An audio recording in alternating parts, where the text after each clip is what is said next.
एक था जो विकेट के पीछे से भी गेम बदल देता था, लेकिन वही इंसान था जो किसी प्लेयर के पीछे खड़ा हो जाता था तो उसका भी करियर बदल देता था और इतनी बैकिंग देता था कि आगे उसका करियर इतना ज्यादा बेहतर हो जाता था कि एक बहुत बड़ा सितारा उभर के निकलता था। और हम बात कर रहे हैं यहाँ पे एम एस धोनी की। ऑफ कोर्स आप सभी को मालूम समझ में आ ही गया होगा, बिल्कुल पता चल गया होगा कि हम एम एस धोनी के बारे में बात कर रहे हैं, क्योंकि सौरव गांगुली के बाद कोई अगर कप्तान बना और कप्तानी का कोई फेस बना तो वो थे एम एस धोनी। जिस तरह से सौरव गांगुली जूनियर्स को सपोर्ट करते थे, यंगस्टर्स सपोर्ट करते थे, वैसी ही बैकिंग देखने को मिली थी यंगस्टर्स के लिए एम एस धोनी की तरफ से भी। जब एम एस धोनी बतौर कप्तान आए थे और 2007 में T20 वर्ल्ड कप जितवा दिया था, वहां से जो कारवा शुरू हुआ और वो अभी तक चलता ही जा रहा है, चलता ही जा रहा है। और अभी भी जिस तरह से वो कप्तानी करते हैं, सभी को मालूम है कि कैप्टन एक ही नाम आता है, अगर दिमाग में कभी आप वर्ड सुनते हो कैप्टन, तो वो है एम एस धोनी। और आज हम बात करने वाले कि वो कौन से 5 प्लेयर थे जिनको सबसे ज्यादा एम एस धोनी की तरफ से बैकिंग मिली और आगे आके वो बने बहुत बड़े सितारे इंडियन क्रिकेट टीम के और इंडियन क्रिकेट के लिए। तो सबसे पहले आएंगे यहाँ पे रविंद्र जडेजा,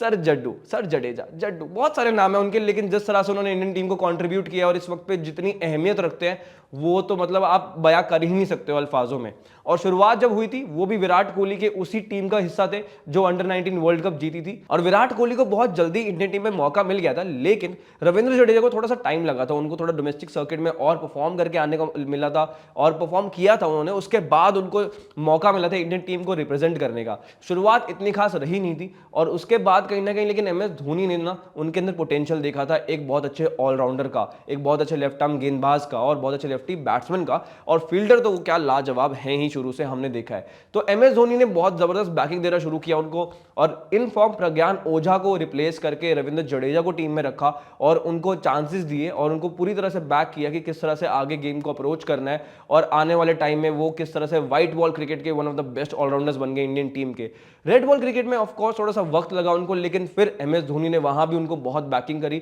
बहुत सपोर्ट दिया और उसके चलते वो अब रेड बॉल क्रिकेट का भी हिस्सा है। और शुरुआत में उनको ऐसा ही बोला जाता है कि वो बिट्स एंड पीसेस प्लेयर है और जिस तरह से वो खेलते थे ऑफ कोर्स कंट्रीब्यूशन, जहां पे वो बैटिंग करते थे, जिस तरह से वो बॉलिंग करते थे, लगता भी था कभी कभी, लेकिन उन्होंने फिर सभी को गलत ठहराया और एम एस धोनी का वहां भी सपोर्ट रहा कि उनको आगे आके गेंदबाजी करवाते, नई गेंद से गेंदबाजी करवाना और इंडियन टीम के लिए कंट्रीब्यूट करवाना क्या जबरदस्त रहा है। उसके बाद सीएसके में जब वो आए, सीएसके का हिस्सा बने थे, उसके बाद से वहां भी बैकिंग सेम रही है, अभी भी उसी टीम का हिस्सा है रविंद्र जडेजा और अभी भी वैसे ही रिस्पॉन्सिबिलिटी निभाते हैं जो एम एस धोनी ने उनको शुरुआत से दी थी और उनके विश्वास पे खड़े उतरते हैं और हमेशा टीम को एक रिजल्ट लाकर देते हैं। और इस वक्त पे इंडिया की तरफ से one of the best all rounders and one of the highest wicket takers for India as well अभी इस वक्त पे हैं। और प्रज्ञान ओझा के बाद अगर कोई अच्छा लेफ्ट आर्म स्पिनर मिला था तो ऑफ कोर्स रविंद्र जडेजा थे, जो कि अभी भी इंडियन टीम के लिए कंट्रीब्यूट किए जा रहे हैं और फर्स्ट चॉइस रहते हैं हर फॉर्मेट के लिए। तो एक all format all rounder Indian team को अगर दिया तो एम एस धोनी की बैकिंग की वजह से इंडियन टीम को मिला।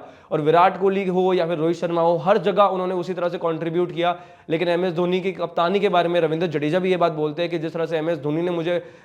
यूटिलाइज किया वो बहुत ही जबरदस्त था और उनके साथ अगर बल्लेबाजी करने को मिलती है तो बैटिंग करने में बहुत कुछ सीखने को भी मिलता है। और ऐसी रही थी एम एस धोनी की बैकिंग फॉर रविंद्र जडेजा। तो अब अगले प्लेयर की हम बात करेंगे तो रवि जडेजा के बारे में बात कर लिए, तो यार रवि अश्विन के बारे में बात कैसे नहीं करेंगे। रविंद्र जडेजा के बाद अगर किसी को अच्छी बैकिंग मिली थी रविचंद्रन अश्विन थे ऑफ कोर्स, और 2011 वर्ल्ड कप में बैकिंग मिली थी एम एस धोनी की तरफ से। और 2011 के बाद तो क्या बैकिंग मिली है, एम एस धोनी ने उनके अंदर पोटेंशियल देखा एक one of the legendary of spinners बनने का और best one of the best India को जो कोई ऑफ स्पिनर दे सकता था वो बनने का। और हरभजन सिंह जो उस टाइम तक प्रायोरिटी रहते थे और फर्स्ट चॉइस रहते थे बतौर ऑफ स्पिनर इंडियन टीम के लिए, एम एस धोनी ने उनको थोड़ा पीछे किया और वहां से एम एस धोनी ने किया आगे रविचंद्रन अश्विन को कि आप जाइए और आप खेलिए, हर मैच मैं आपको देने वाला हूं। और वहां से जो राइज शुरू हुआ रविचंद्रन अश्विन का और थोड़ा सा डिक्लाइन फेज आप कह सकते हो हरभजन सिंह का शुरू हुआ था जरूर, लेकिन जो बैकिंग एम एस धोनी ने रविचंद्रन अश्विन को दी थी उसके बाद से रिजल्ट्स आप सभी लोगों के सामने हैं। One of the highest wicket takers for India Ravichandran Ashwin बन चुके हैं, टेस्ट क्रिकेट में उनका कोई मुकाबला नहीं है। लेकिन शुरुआत में ऑफकोर्स थोड़ा सा जो कॉन्ट्रीब्यूशन था रविचंद्रन अश्विन का वो थोड़ा इतना खास नहीं था, लेकिन एम एस धोनी ने वो पोटेंशियल देखा था उनके अंदर एक बहुत ही बेहतरीन ऑफ स्पिनर बनने का, लेजेंडरी ऑफ स्पिनर बनने का। और कहीं ना कहीं वो क्रिकेटिंग माइंड जो है उनका रविचंद्रन अश्विन का वो भी एम एस धोनी ने देखा एंड ही रियली अंडरस्टूड कि वो एक्चुअली किस तरह के प्लेयर हैं। और उसके बाद से उन्होंने सिर्फ और सिर्फ उनको बैक किया, चांसेस दिए और कहीं अगर मौके मिलते भी थे तो जरूर उनको बल्लेबाजी के लिए भी अब ऊपर आगे भेजते थे। और चाहे वो टेस्ट क्रिकेट हो या फिर वनडे क्रिकेट हो, उनको बल्लेबाजी का मौका भी दिया जाता था बिकॉज रविचंद्रन अश्विन बल्लेबाजी भी काफी अच्छी करते थे। तो शायद कोई और होता इतनी बैकिंग ना मिलती, क्योंकि एम एस धोनी थे। एम एस धोनी ने रविचंद्रन अश्विन को जिस तरह से बैकिंग दी है उसके बाद से रविचंद्रन अश्विन का जो करियर था वो एक अलग ट्रैजेक्टरी पे चला गया। लेकिन खैर जब एम एस धोनी कप्तानी छोड़कर गए, उसके बाद जब विराट कोहली के अंडर आए रविचंद्रन अश्विन, तो कहीं ना कहीं व्हाइट बॉल क्रिकेट से उनका जो कंट्रीब्यूशन था वो इतना देखने को नहीं मिला, और व्हाइट बॉल क्रिकेट में इतना फ्रीक्वेंटली वो देखने को नहीं मिलते थे। लेकिन रेड बॉल क्रिकेट का वो अभी भी इंडियन टीम के लिए वो परमानेंट हिस्सा है,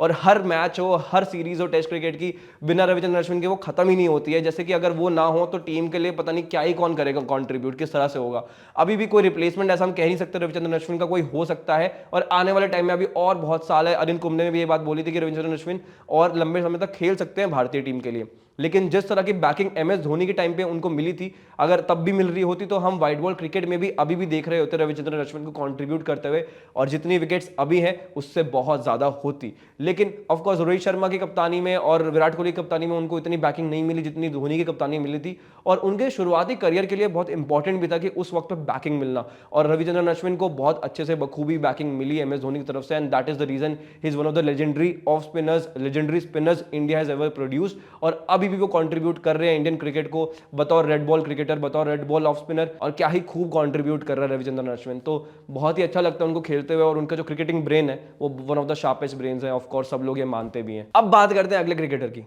वो है हिटमैन रोहित शर्मा। जी हाँ, जब वो 2007 में अपना डेब्यू किया था और T20 टीम का हिस्सा भी थे, तब वहां से सबको पोटेंशियल दिखने लग गया था, और एम एस धोनी को भी वो पोटेंशियल दिख गया था रोहित शर्मा के अंदर कि भाई ये प्लेयर क्या खूब कर सकता है और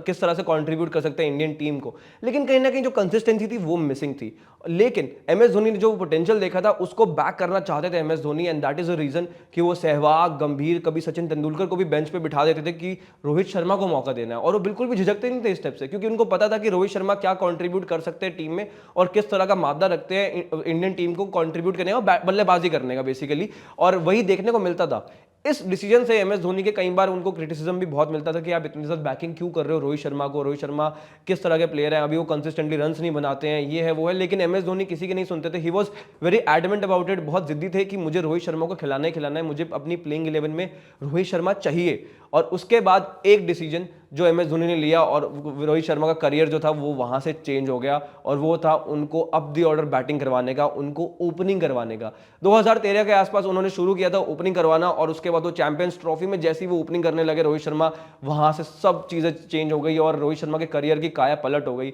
जो कॉन्ट्रीब्यूशन रोहित शर्मा ने बतौर ओपनर बनाने लगे, दोहरे शतक लगा दिए और T20 क्रिकेट में शतक पर शतक लगा दिए, तो अब जाके जो कॉन्ट्रीब्यूशन है उस तरह से वो देखने को मिलता है रोहित शर्मा की, भाई वो एक्चुअली क्या मादा रखते थे खेलने का और किस तरह का पोटेंशियल था। वो पोटेंशियल सबको नहीं दिखाई दिया था, एम एस धोनी ने वो बहुत जल्दी देख लिया था और उस चीज को तराशने में लग गए थे, और end of the day result ये है कि रोहित शर्मा इंडियन टीम के कप्तान है, और उसके साथ साथ सबसे ज्यादा शतक है T20 इंटरनेशनल क्रिकेट में इस वक्त पे, और साथ में दोहरे शतक कितने लगा दिए हैं भाई। मतलब आप सोच के देखो कि दोहरे शतक वनडे क्रिकेट में बहुत मुश्किल होता है, और व्हाइट बॉल क्रिकेट के one of the legendary players तो है ही है रोहित शर्मा। और ये सब क्रेडिट रोहित शर्मा खुद भी देते हैं एम एस धोनी को। तो उन्होंने बोला भी था कि एम एस धोनी का अगर वो डिसीजन ना होता तो मेरा करियर शायद कुछ और होता। जब एम एस धोनी ने मुझे ओपनिंग करने के लिए पूछा, उसके बाद से जो करियर मेरा रहा है वो बिल्कुल अलग रहा है। और ये जो इंसिडेंट है ना, मेरे को ऐसा लगता है एक चीज और याद दिलाता है, वो वीरेंद्र सहवाग की। जब सौरव गांगुली ने वीरेंद्र सहवाग को कहा था कि आप ओपनिंग करें, और वहां से वीरेंद्र सहवाग का जो करियर था वो भी एकदम शिफ्ट हो गया था, और बतौर ओपनर विस्फोटक बल्लेबाज वीरेंद्र सहवाग हम इंडियन क्रिकेट टीम को देखने को मिले थे और हम इंडियन फैंस को देखने को मिले थे। तो ऐसा रहा रोहित शर्मा का करियर एम एस धोनी कप्तानी में, और वहां एम एस धोनी कप्तानी के अंडर बैटिंग करते करते बतौर कप्तान खुद रहना इंडियन टीम के लिए एक लंबा सफर था, लेकिन बहुत ही खूबसूरत सफर था रोहित शर्मा के लिए भी। और जहां पे अब एम एस धोनी की बात कर रहे हैं, वहां पे अगर हम सुरेश रैना की बात ना करें तो कितनी नाइंसाफी होगी और तौहीन होगी उस रिश्ते की, और जिस तरह से कंट्रीब्यूट किया उस तरह से भी। तो जब सुरेश रैना आए थे तो उन्होंने डेब्यू जरूर राहुल द्रविड़ की कप्तानी में किया था, और वहां पर भी उनको अच्छी खासी बैकिंग मिली थी। लेकिन जो मेजर जो क्रिकेट खेला उन्होंने सुरेश रैना ने, वो खेला एम एस धोनी की कप्तानी में, और उसके बाद जो दोस्ती याराना है वो अभी तक चल रहा है, और आप सभी को मालूम है, वो तो उस चीज से वाकिफ रहेंगे। लेकिन अगर रैना की बात करें तो बहुत ज्यादा हाईली रेटेड प्लेयर थे एम एस धोनी की तरफ से वो, और धोनी बहुत ज्यादा उनको मानते थे कि यार ये क्रिकेटर जो है, ये प्लेयर जो है, मुझे बतौर गेंदबाज भी अच्छा कंट्रीब्यूट करके देता ही देता है, लेकिन क्रूशियल रन्स बनाकर देता है टीम को जहां जरूरत होती है मिडिल ऑर्डर में स्टेबिलिटी प्रोवाइड करने की या बड़े बड़े हिट्स लगाने की, दोनों चीजें बखूबी रोल निभाता है ये। और इसी रीजन से एम एस धोनी उनको हमेशा बैक करते थे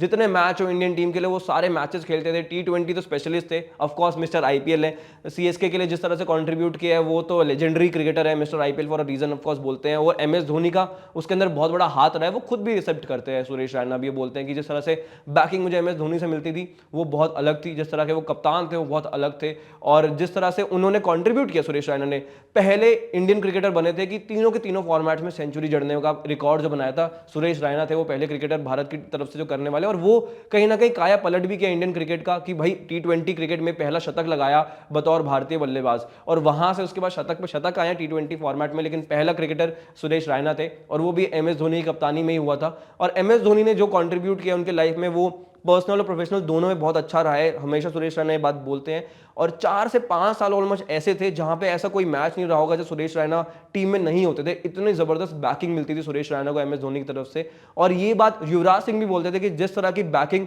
एमएस धोनी ने सुरेश रैना को दी है वैसे ही हम भी एक्सपेक्ट करते थे, लेकिन हमें कभी मिली नहीं। तो आप इस चीज से समझ लीजिए कि भाई किस तरह का बैकिंग रहा था, किस तरह का सपोर्ट था एमएस धोनी का सुरेश रैना के लिए। लेकिन सुरेश रैना ने कभी उनको निराश नहीं किया, चाहे वो आईपीएल हो या फिर इंडियन टीम हो, जब जब मौका मिला उन्होंने कंट्रीब्यूट किया इंडियन टीम को, और उनके जो कंट्रीब्यूशन है वो हमेशा याद रखे जाते हैं, चाहे वो 2011 वर्ल्ड कप सेमीफाइनल हो या फिर क्वार्टर फाइनल हो, दोनों जगह पे जिस तरह से उन्होंने कंट्रीब्यूट किया था ऑस्ट्रेलिया के खिलाफ और पाकिस्तान के खिलाफ, वो तो काबिले तारीफ था ही, आप सभी को मालूम है। और उसके साथ साथ सुरेश रैना ने जिस तरह से फील्डिंग करते थे और जिस तरह के वो फील्डर थे, वो तो एक अलग एड ऑन आता था इंडियन टीम में कि यार ऐसे जबरदस्त फील्डर हो तो क्या बात है, क्या लाजवाब टीम बनती है, और वो माहौल होता है ना और ज्यादा बढ़िया हो जाता है। और ऐसे प्लेयर थे सुरेश रैना, टीम मैन थे एकदम, और एमएस धोनी को बहुत ज्यादा हाईली रेट करते थे। और बतौर कप्तान वो बोलते भी थे कि जब वो गुजरात टाइटंस की कप्तानी करने गए थे तो वहां पर कहीं ना कहीं वो बोलते थे कि यार जो एमएस धोनी से मैं कप्तानी में सीखा था वही मैंने वहां पर लागू किया, और जो भी मैं लिस्ट में बैठ के उनसे सवाल पूछता था, गेम के बारे में बहुत सवाल पूछता था, और एमएस धोनी हमेशा हर चीज का जवाब देते थे, और उसी के चलते मैं और बेहतर कप्तान भी बनाऊं। तो सुरेश रैना का जो कॉन्ट्रीब्यूशन इंडियन टीम के लिए था ही, लेकिन सुरेश रैना की लाइफ में प्रोफेशनल हो या पर्सनल हो, एमएस धोनी का कंट्रीब्यूशन बहुत बड़ा रहा है। अब एमएस धोनी ने जो कंट्रीब्यूट किया है इंडियन टीम को, आप सभी को समझ में आ गया होगा कि हम किस प्लेयर की बात कर रहे हैं और कौन से प्लेयर की बात होने वाली है। विराट कोहली, जी हाँ, किंग कोहली। जिस तरह से उनका डेब्यू हुआ था 2008 में वर्सेस श्रीलंका, इतना अच्छा डेब्यू नहीं था, 5 इनिंग्स में 159 रन नहीं बना पाए थे, लेकिन विराट कोहली का जो पोटेंशियल था वो जग जाहिर था, सभी को दिख रहा था, और एमएस धोनी को वो ज्यादा दिखा, और किस तरह से वो कंट्रीब्यूट कर सकते वो भी सोचते थे, और उन्होंने उनको प्रमोट किया नंबर 3 पे बल्लेबाजी करने के लिए इन ओडीआईज। और विराट कोहली ने खुद बात बोली थी कि यार जनरली यंगस्टर्स को इतना जल्दी नंबर 3 पे बल्लेबाजी करने का मौका नहीं मिलता है, लेकिन एमएस धोनी ने मेरे को अपॉर्चुनिटी दी थी कि मैं नंबर 3 पर आके अपने आप को एक्सप्रेस करूं, और मैंने वो दोनों हाथों से ग्रैब की थी अपॉर्चुनिटी, और उसके बाद से द रेस्ट इज हिस्ट्री। लेकिन MS Dhoni saw the potential in me कि मैं नंबर 3 पर जाके बल्लेबाजी कर सकता हूं और कंट्रीब्यूट कर सकता हूं, और इसी के चलते मुझे प्रमोट किया गया था। और ये चीज भी यहाँ पे एमएस धोनी की अगर हम बात करें तो सौरव गांगुली की बात याद आती है कि एमएस धोनी को उन्होंने प्रमोट किया था एक वक्त पे, जब सौरव गांगुली ने बताया था कि यार मैं सोच रहा था एमएस धोनी को प्रमोट कैसे करूं, बड़ा प्लेयर कैसे बताऊं, और उनको नंबर 3 में बल्लेबाजी करने के लिए कहा गया था, and then rest was history. तो ऐसा ही कुछ किया एमएस धोनी ने विराट कोहली के साथ भी, जब विराट कोहली के अंदर वो पोटेंशियल दिखा एमएस धोनी को, और उसके बाद the rest is history of course. लेकिन उससे पहले शुरुआत जो थी ऑफ कोर्स ओडीआई में इतनी अच्छी नहीं रही थी। उसके बाद जब टेस्ट क्रिकेट में उन्होंने डेब्यू किया वर्सेस वेस्ट इंडीज 2011 में, वहां भी 5 इनिंग्स में सिर्फ 76 रन बनाए थे उन्होंने, और वहां पर एमएस धोनी ने फिर से बैक किया था विराट कोहली को, और साथ में वीरेंद्र सहवाग भी जरूर थे कि उन्होंने भी बैकिंग की थी, दोनों ने मिलकर कि भाई इस प्लेयर को हमें खिलाना है और आगे भी और मैचेस देने हैं, ताकि क्योंकि इसके अंदर पोटेंशियल है और पोटेंशियल पूरी तरह से भी जस्टिफाई नहीं हुआ है, तो टैलेंट जो है इसको बिल्कुल मौका मिलना चाहिए। एंड आगे भी बैकिंग मिलती रही एमएस धोनी की तरफ से, और साथ साथ एमएस धोनी ने उनके अंदर एक कप्तान का भी जो पोटेंशियल है वो देखना शुरू कर दिया था कहीं ना कहीं, क्योंकि ऑफ कोर्स इंडिया को अंडर 19 वर्ल्ड कप जितवा कर आए थे विराट कोहली 2008 में, तो कहीं ना कहीं एमएस धोनी को पता था कि इस बंदे में पोटेंशियल है कप्तानी करने का और भारतीय टीम को लीड करने का भी, और वो प्रेशर हैंडल करने का। अग्रेसिव तो थे ही, दिल्ली के लड़के ऑफ कोर्स, और जिस तरह से विराट कोहली ने